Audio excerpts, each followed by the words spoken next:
साफागुरि कक्लाबारि दखरा एबसुआ 13 बोसोरनि सिंनि हौवासाफोरनि जोलुर गेलेनाय हाबाफारिखौ दिनैनिफ्राय जागायबाय।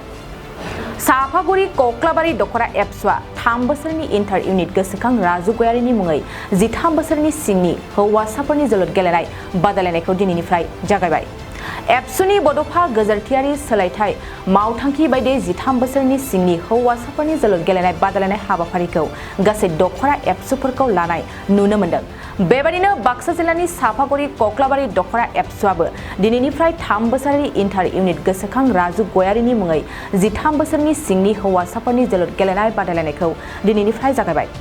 इन्टार इउनिट गोसोखां राजु गयारि 13 बोसोरनि सिंनि हौवासाफोरनि जोलुर गेलेनाय बादायलायनाय हाबाफारिखौ बेखेवनानै होयो साफागुरि कक्लाबारि दखरा एबसुनि बोसोनगिरि बैखान्थ बसुमतारी बिथाङा।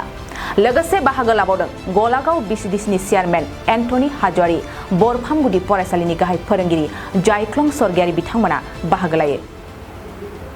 दुलाराय बर' फरायसा आफादनि फोसावखानाय जि मावथांखि मिशन, बे मिशननिनो बड'फा मिशन फर सास्टेनेबल चेन्ज, बेनि जि हाबाफारि हिसाबै दिनै सिकिट दखरा दुलाराय बर' फरायसा आफादा देग्लायजों 3 बोसोर जाबाय।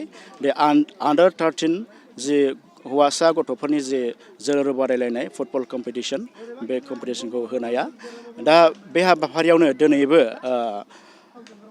14 जुलाइ खालि दिनै बेवहाय साफागुरि कक्लाबारि दखरा दुलाराय बर' फरायसा आफादा जे दिनै बे हाबाफारिखौ बेखेवनो हांख्रायनानै आंखौ लेंहरनाय लेखा आङो दिनै बे हाबाफारिखौ बेखेवना होननानै नुजाथिफैदों आरो बेखेवनानै होबाय।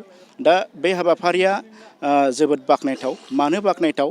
जे जोङो जि आथिखालाव स्पर्ट्स आयदाया, गेलेनाय आयदाया दिनै सारा प्रिथिबियावनो मोनसे रंजानाय बाजानाय बा फिजिकेल फिटनेसजों लोगोसे बे मोनसे एन्टारटेनमेन्टजों लोगोसे प्लास फिजिकेल फिटनेस आरो बेजों लोगोसे प्लास मा जाबावबाय, बे मोनसे केरियार अपसन जाबावबाय।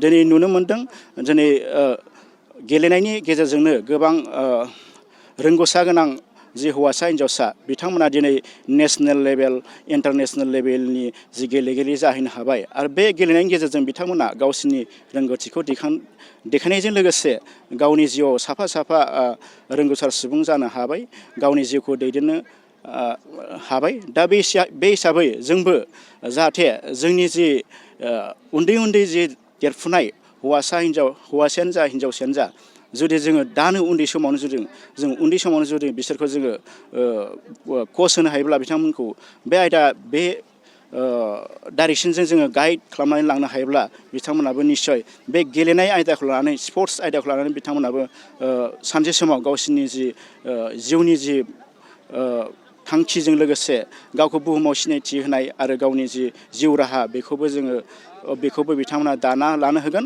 मानो होननानै बुङोब्ला उन्दै बैसोआव जोङो सासे गथ'खौ जोङो जेरै लांनो गोसो बेखैनो लांनो हायो, जुदि जोङो बिथांमोननो गाइडेन्स होनो हायोब्ला।